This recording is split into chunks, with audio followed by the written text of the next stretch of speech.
15절만 보겠습니다. 창세기 3장 15절 같이 읽습니다.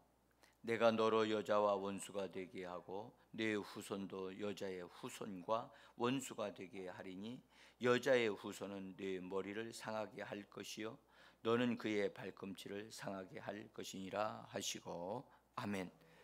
이 번역을 쉬운 번역 성경으로 제가 나눠드린 종이에 있습니다. 내가 너와 여자를 서로 원수가 되게 하고 네 자손과 여자의 자손도 원수가 되게 할 것이다.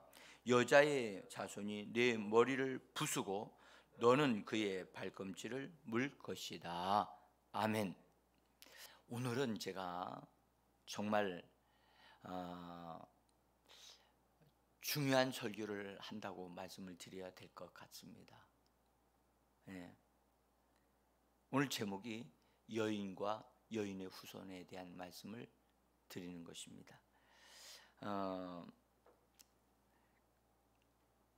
인자로와 본래 하나님의 사람으로 이 땅에 보냄을 받았던 하나님에 의해서 창조된 아담이 말씀에 불순종을 하면서 범죄하게 되어졌죠. 또 마귀에게 속아 범죄한 자들이 되어졌고, 또 속이는 자 원수 마귀가 있어서 그가 창조의 질서를 깨뜨리고 에덴 동산을 더럽힌 그런 자가 원수 마귀가 뭐 그만 있는 것은 아니죠. 그를 따르는 악한 무리들도 함께 있는데, 이들에 대한 하나님의 선포 또는 하나님의 심판이 분명히 있어야 되거든요. 범죄를 했고 범죄를 하게 했기 때문에. 그래서 이에 대한 하나님의 전체를 아우르는 하나님의 심판하심 또는 하나님의 종합적인 계획, 그게 드러나야 됩니다. 그래서 하나님은 그들을 심판하기 위해서 하나님께서 에덴 동산의 뱀, 본래 아담과 하와를 먼저 만나시고 그들을 찾으셨잖아요. 찾으셨는데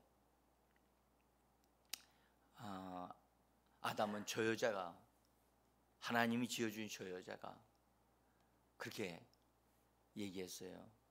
여자는 저 뱀이 저렇게 했어요. 이렇게 하게 했어요. 그러니까 하나님은 뱀에 대해서 단호하게 뱀에게는 묻지도 않으시고 바로 하나님이 선언하고 심판하십니다. 그래서 모든 짐승보다 더욱 저주를 받아서 배로 다니고 살아있을 동안까지 흙을 살으라고 하셨고, 그러면서 하나님이 위대한 복음을 선포하시며, 그 복음이 오늘 읽었던 15절에 있는 말씀. 하나님이 직접 내가 너로 여자와 원수가 되게 하고 네 후손도 여자의 후손과 원수가 되게 한다고 말씀하시면서, 여자의 후손은 네 머리를 상하게 할 것이고 또 너는 그의 발꿈치를 상하게 할 것이다 라고 하는, 근데 그렇게 말씀을 하셨는데, 여기서 여자라고 하는 단어가 갑자기 나오게 됐고 여자의 후손이 나오게 됐어요. 뱀과 뱀의 후손이라고 하는 말은 우리가 어느 정도 이해를 할 수 있을 것 같아요. 근데 여자라고 하니까 그 자리에 있었던 아담과 여자는 당연히 자기인 줄 알고 자기에게 하시는 말씀이라고 그렇게 들었어요. 그렇게 믿었어요. 우리가요, 하나님이 주시는 말씀대로 믿는 것, 그 참 중요하거든요. 근데 여기서 말씀하시는 여자와 여자의 후손에 대해서 우리가 잘 바르게 들어야 되거든요. 자기가 여자라고 해서 자기밖에 없다고 해가지고 그래서 하나님이 자기에게 주신 말씀이라고 생각을 할 수도 있지만 오해일 수도 있거든요. 자, 그래서 여기서 우리가 오늘 하나님이 이렇게 선언하신 여자와 여자의 후손은 누구에 대한 얘기인가를 우리가 분명히 좀 알아야 되겠습니다. 그리고 여자와 뱀과의 관계, 뱀과의 관계는 하나님이 말씀하기를 원수가 되는 게 아니라 원수라고 얘기했거든요. 원수. 이 원수라고 하는 단어는 히브리어로 에바라고 하는 단어인데 이거는 증오, 적대감, 적대하는 것 그런 것으로 죽이기 위하여 죽이고자 하는 증오하는 마음으로 그 대하는 어떤 상대방에 대한 것을 가리켜 원수라고 합니다. 그래서 이 상대방에 대해서 마음속 깊이 품고 있는 악한 감정, 적대감, 그 원수로 죽이고자 하는 그런 것, 그것이 원수라고 하는 단어입니다.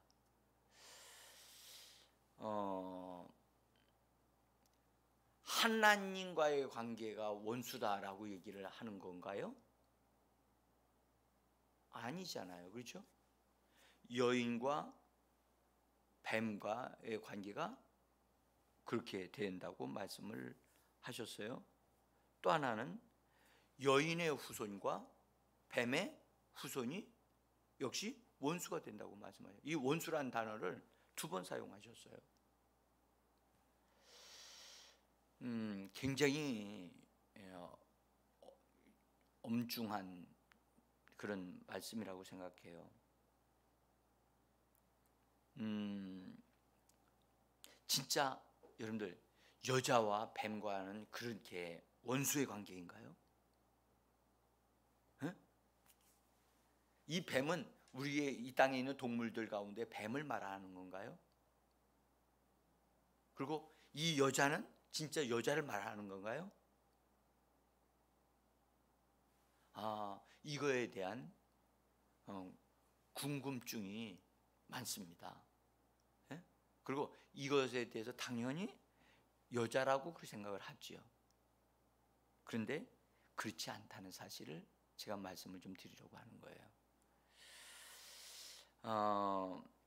또 하나는 여자와 뱀과의 관계를 원수로 정하신 분은 하나님이에요. 하나님. 그러니까 당연히 여자가 뱀에게 속았기 때문에 속은 자가 여자가 뱀을 미워하는 마음을 가질 수 있겠다. 우리는 그렇게 생각해서 그렇게 아주 간단하게 이 부분을 해결을 하고 있어요. 근데 그렇지 않다는 거죠. 사실은 마귀에게 속은 자는 감정적으로 저놈은 내 원수야 라고 말할 수 있을지 몰라도 이미 마귀에게 속은 자가 됐기 때문에 마귀에게 붙잡힌 종이 됐거든요. 종은 이 자기를 이긴 주인을 이길 수가 없어요. 그러니까 대적의 관계가 사람인 여자가 아니라는 것을 알 수가 있어요. 이해가 되시죠? 사람인 여자들은요, 뱀을 보면 어떻게 하죠? 징그러워서 다 도망가지요. 원수다 해서 죽이려고 합니까?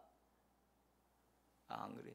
남자들도 뱀을 보면 어휴 하고 다 도망가지. 때려잡는 저건 내 원수야 해가지고 저건 죽인다 해가지고 죽이는 사람 그리 많지 않습니다. 지난번에 교역자 회의 때 우리 이 뒤편에서 작년에도 뱀이 나왔거든요. 근데 우리 교회에서 그래도 제일 남자로서 제일 힘이 좋다고 생각하는 분이 김정주 전사님이신데, 그분이 뱀이 나오니까 저를 찾아왔어요. 전도사님이 가서 정리를 하셔야지, 그걸 날 부르면 어떡해. 그러더니 전도사님이 피하더라고요. 그래서 제가 가지고 사용하는 지팡이를 가지고 가서 그냥 뱀의 머리를 때려서 죽여버렸어요. 근데요, 참 뱀의 머리를 때리고 뱀이 죽었는데 머리가 박살이 났거든요. 박살이 났는데도 뱀의 몸은 움직이고 있더라고요. 제가 거기서 하나 깨달은 거예요. 여기서 여인의 후손이 뱀의 머리를 박살을 낼 것이라고 말씀하셨지만, 그 뱀은 지금도 꿈틀거리고 있잖아요. 우리가 여인의 후손으로 나신 분이 예수님인지를 우리는 알아요. 그렇죠? 근데 그는 머리가 깨졌음에도 지금도 활동하고 있잖아요. 그가 안 깨진 게 아니에요. 박살이 났다고요. 그는 물지도 못하고 사람을 해칠 수도 없어요. 근데 몸만 꿈틀거리고 있는 거예요. 제가 그것을 쓰레기 해가지고 담아가지고 갖다가 아예 흙 속에다 묻어버렸어요. 자, 여러분, 우리가 여기서 여자에 대한 부분을 우리가 좀 잘 알기 위해서요,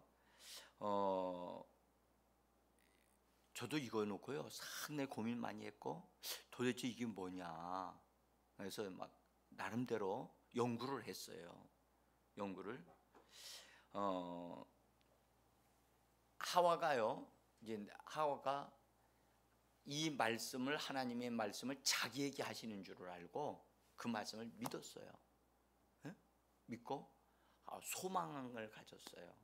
그래, 원수가 나를 속였기 때문에 나를 통해서 태어나는 그자가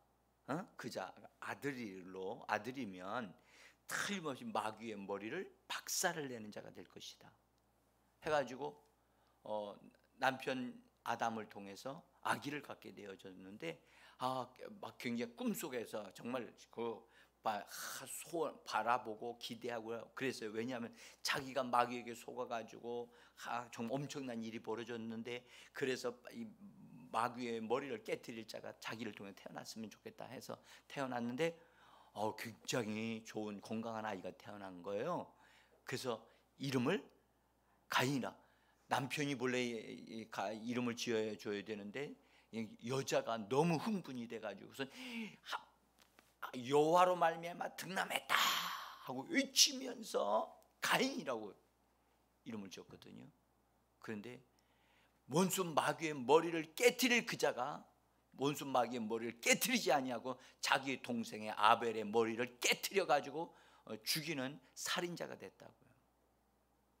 이것은 엄청난 충격이죠. 그러니까 하와가 믿었던 그 믿음이 아니라는 사실을, 하와에게 하신 말씀이 아니라고 하는 말씀을 우리가 깨달을 수가 있죠.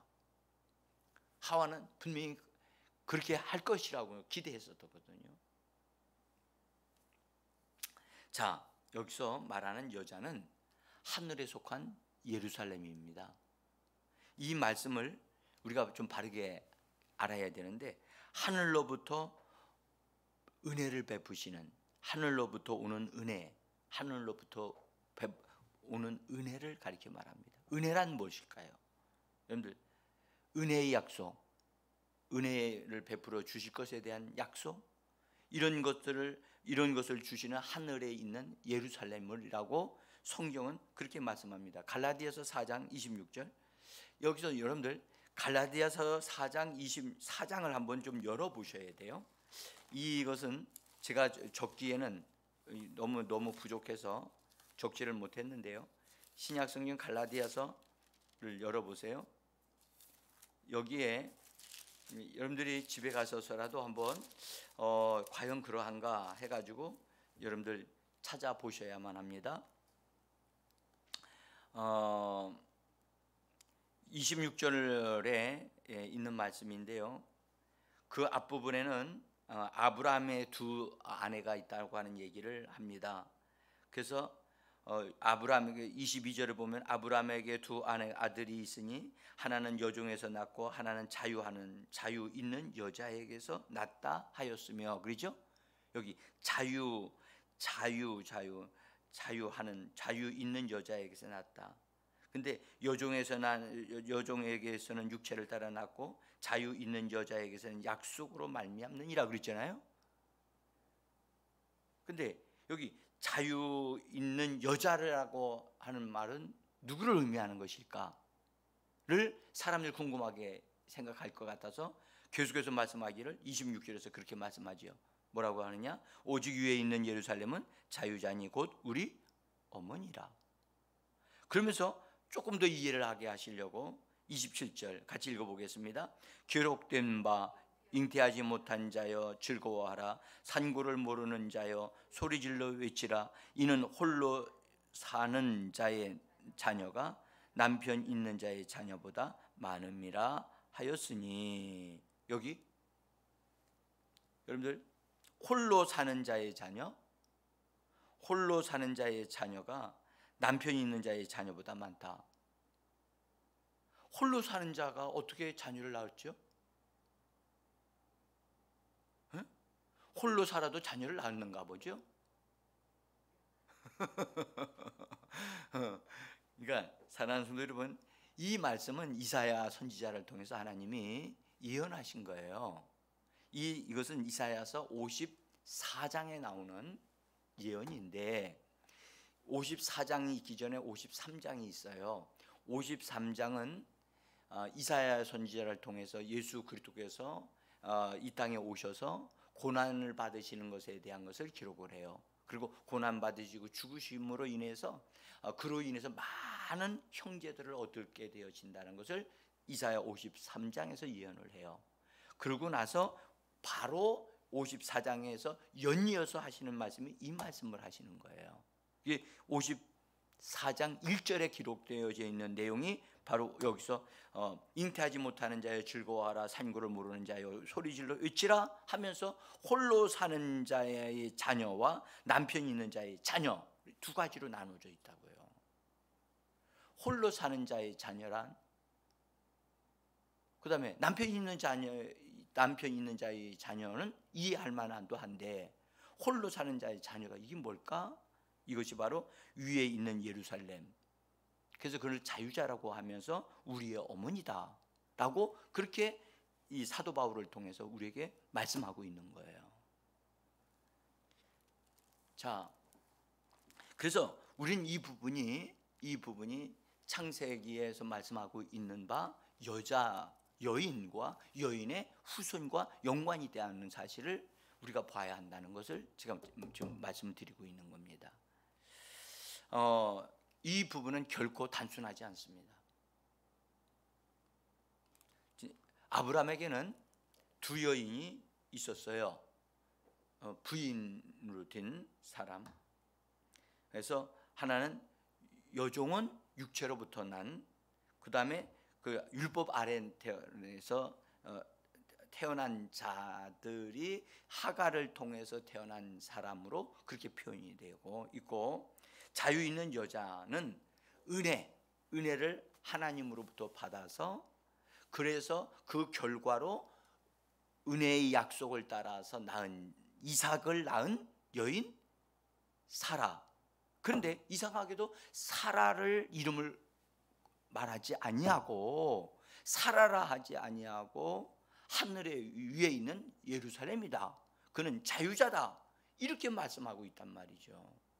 그러면 사라 자신을 말하려고 하는 게 아니라 사라에게 은혜를 베푸시고 은혜의 약속을 주셔서 그로 하여금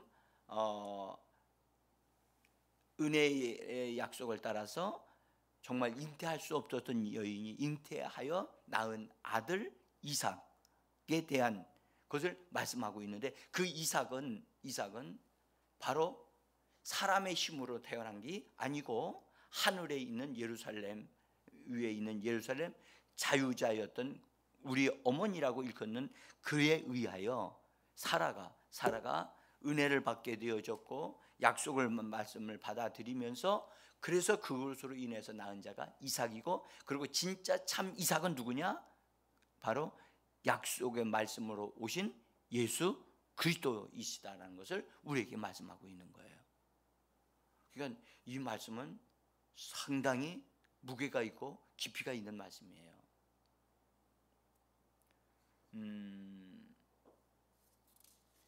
자, 여러분, 하나님의 모든 은혜, 하나님은 은혜를 베푸시는 분이십니다. 예?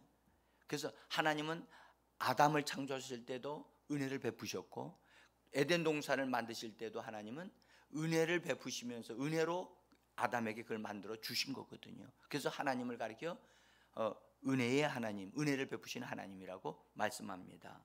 예? 여러분들, 은혜란 뭐지요? 은혜는 은혜입니다. 예? 은혜는 본래 거저 주시는 바, 사람으로서는 도저히 대가를 지불하고 받을 수 없는 것인데, 하나님에게 속한 바 된 신령한 그 어떤 것, 하나님의 어떤 것인데 사람이 그 은혜를 받을 수 있는 것, 사람이 받을 수 있는 그 신령한 어떤 것을 가리켜 은혜라고 말을 합니다. 그러니까 이 은혜를 받게 되어지면 사람의 마음이 부드러워지고 평강이 있게 되어지고 하나님의 역사가 일어나게 되어지는 그 놀라운 것이 바로 은혜입니다. 은혜. 그래서 이 은혜를 하나님이 베푸실 때 그것을 믿음으로 그것을 받아들이는 사람, 그것을 받아들이는 그런 사람에게는 놀라운 일이 일어나는데, 구원이 이루어지고 하나님의 기적이 일어나고 하나님의 역사가 일어나는 것이 바로 은혜라고 하는 겁니다. 자, 그래서 이를 가리켜 하나님의 선물이라고 하거든요. 은혜로다. 여러분들, 그래서 에베소서 2장 8절을 한번 보세요. 2장 8절 뒷장에, 제가 나눠드린 종이 뒷장에 보면 나와 있습니다. 너희는 그 은혜에 의하여 믿음으로 말미암아 구원을 받았으니 이것은 너희에게서 난 것이 아니요 하나님의 선물이라. 그래서 은혜는 하나님의 선물입니다. 은혜는 하나님의 선물입니다. 그래서 여러분들, 은혜는 이것입니다 라고 딱 말할 수 있는 게 아니고요, 하나님이 베풀어 주시는 은혜가 너무너무 풍성하고 다양하기 때문에 각 사람에게, 모든 사람에게 그에게 맞는 때를 따라 돕는 은혜를 베풀어 주신다고 히브리서에도 말씀하셨거든요. 때를 따라서 그 사람과 그의 환경에 맞는 은혜를 베풀어 주시는 거예요. 그러니까 하나님 베풀어 주시는 거기 때문에 이건 너무너무 귀한 거죠. 예. 여러분들, 이 하나님의 은혜에 대해서 성경은 뭐라고 말씀하시느냐면 위로부터 공급되어진다, 하나님으로부터 공급되어진다, 그렇게 말을 해요. 그래서 하나님의 은혜라, 또는 우리 주 예수 그리스도의 은혜라, 그렇게 얘기합니다. 자, 로마서 5장 15절을 우리 한번 읽어봅니다. 같이 읽어보죠. 더욱 하나님의 은혜와 또한 한 사람 예수 그리스도의 은혜로 말미암는 선물은 많은 사람에게 넘쳤느니라. 여기에서 여러분들, 우리가 좀 눈을 뜨고 자세히 보셔야 되겠습니다. 하나님의 은혜가 있고요, 그 다음에 또 한 사람 예수 그리스도의 은혜가 있다고 하는 것을 성경은 말씀합니다. 하나님의 은혜가 있고요, 예수 그리스도로 말미암아 주시는 은혜가 있습니다. 그렇죠? 그러니까 하나님의 은혜가 주어지는 것이 있고 예수 그리스도를 통해서 베풀어 주시는 은혜가 있구나. 그래서 여러분, 이 은혜는 단순하지 않습니다. 단순하지 않습니다. 그러니까 하나님에 의해서 주어지는 하나님의 은혜, 예수 그리스도를 통해서 베풀어 주시는 은혜가 있다고 이렇게 성경은 말씀하고 있단 말이죠. 그래서 요한복음 1장에서는 예수 그리스도를 하나님 우리에게 보내주셨는데 그분은 은혜와 진리가 예수 그리스도를 통해서 우리에게 왔다고 말씀하셨고, 우리가 그 은혜 그분을 통해서 받는데 은혜 위에 은혜라고 말씀하고 있어요. 그 은혜 위에 은혜라. 그래서 앞에 은혜는 하나님의 은혜요, 뒤에 은혜는 예수 그리스도를 통해서 오는 은혜를 말씀하시는 거예요. 네? 그러면 하나님의 은혜가 다르고 예수 그리스도를 통해서 오는 은혜가 다르냐? 예, 다릅니다. 네? 자, 그래서 사도 베드로는 이 은혜를 받아서 변화된 사람인데 그 베드로를 통해서 우리에게 말씀하시기를 모든 은혜의 하나님이라고, 하나님에 대해서 모든 은혜의 하나님이다. 자, 베드로전서 5장 10절을 한번 읽어보겠습니다. 종이에 써져 있습니다. 모든 은혜의 하나님 곧 그리스도 안에서 너희를 부르사 자기의 영원한 영광에 들어가게 하신 이가. 그랬죠? 저는 여기서 말씀을 드릴 게 많지만 이 새벽이니까 여러분들 모든 은혜의 하나님이라고 했어요. 근데 그 은혜는 얼마나 놀라우냐면 이랬어요. 그리스도 안에서 너희를 부르시는 은혜예요. 부르시는 은혜고, 그 은혜는 그분이 우리를 위하여 준비해 놓으신 바 된 영원한 영광에 들어가게 하시는 은혜예요. 네? 그러니까 하나님의 영원한 영광 안에 들어가 그 영광에 참여할 수 있도록 하신 그 은혜가 우리에게 있다는 거예요. 우리를 위해서 준비되어 있다는 거예요. 이 은혜가 얼마나 놀라운 건지, 얼마나 풍성한지. 네? 그래서 위로부터 오는 예루살렘, 그 자유자, 우리의 어머니다. 여러분, 어머니 하면 어떤 느낌이 듭니까? 한량 없이 모든 걸 그냥 다 베풀어 주시는, 그렇죠? 어려서부터 모유를 통해서 공급해주고 그의 어린아이의 모든 성장에 함께하는 엄마, 그렇죠? 근데 그 엄마가 그 아이를 다 성장시킨 다음에 결혼시키면 모든 게 다 끝납니까? 할 일 다 했습니까? 엄마로서 할 일 다 했습니까? 아닙니다. 끝까지 그 자식, 그 엄마가 살아있는 한 끝까지 그 자식을 돌보고 위하여 기도하고 격려하고 힘주시는 그 어머니, 그 은혜를 베푸시는 분이 누구냐? 바로 하나님이라는 겁니다. 그래서 하나님의 은혜요, 또 우리 주 예수 그리스도의 은혜, 이것이 위로부터 오는 것이다, 하늘로부터 우리에게 오는 것이다 라고 지금 말씀합니다. 그 은혜가 창세기에서는 뭐라고 했냐면 여자, 또 여자의 후손이라고 우리에게 말씀하고 있는 겁니다. 여러분들, 사도 바울은 나의 나 된 것은 하나님의 은혜라고 했어요. 은혜가 나를 만들었다. 하나님이 나에게 베풀어 주신 은혜가 나를 만들었습니다 라고 그런 고백을 하면서, 그 하나님의 은혜가 우리에게 올 때, 그 은혜가 우리에게, 사람들에게 올 때 그 은혜를 거절하면 안 된다. 그 은혜가 우리에게 올 때 그 은혜를 받아들일 줄 알아야 되고, 그 은혜를 받아들이게 되어지면 그 사람에게 구원이 이루어지고 그 사람이 하나님의 영광에까지 들어가는 역사가 일어나게 되어진다라고 성경은 말씀하고 있는 겁니다. 그래서요, 성경은 우리에게 이 하나님의 은혜가 참 크다, 정말 풍성하다. 은혜가 풍성한 하나님은, 그렇게 우리 찬양하잖아요, 그렇죠? 자, 여러분, 그래서요, 하나님의 은혜에서 떨어지지 않아야 된다라고 성경은 그렇게 말해요. 그 말은 하나님의 은혜가 넘치고 넘치는데 하나님의 은혜가 그 사람에게 축복이 되지 못하게 하는 어떤 것들이 있을 수 있는데 그것 조심해야 된다는 거예요. 그 은혜에서 떨어지는 것을 조심해라 라고 히브리서에서 말씀하여요. 히브리서 12장에 보면 하나님의 은혜에서 떨어질까 조심할지니라. 우리 성경 그렇게 번역했어요. 그러나 메시지 성경을 보세요. 제가 여기 나눠드린 종이 그 중간 부분에 12장 15절입니다. 같이 읽어보겠습니다. 아무도 하나님의 자비하신 은혜에서 떨어져 나가는 일이 없게 하십시오. 그러면서 설명을 이렇게 말씀하시면서 하나님의 은혜에서 떨어져 나가게 하는 그것 세 가지를 우리에게 얘기했어요. 세 가지를. 첫째, 너희 마음에 쓴뿌리가 생기지 않게 해라. 쓴뿌리, 용서하지 않는 마음. 이건 미운 마음이거든요. 죽이고 싶은 마음이거든요. 이것이 생기게 되어지면 하나님의 은혜에서 떨어진다는 거예요. 그래서 우리는 그리스도인들의 특징이 뭐죠? 용서하는 거거든요. 근데 용서를 안 해. 그러면 은혜에서 떨어지기 시작하는 거예요. 또 하나는 음행하는 거예요. 음행하는 거.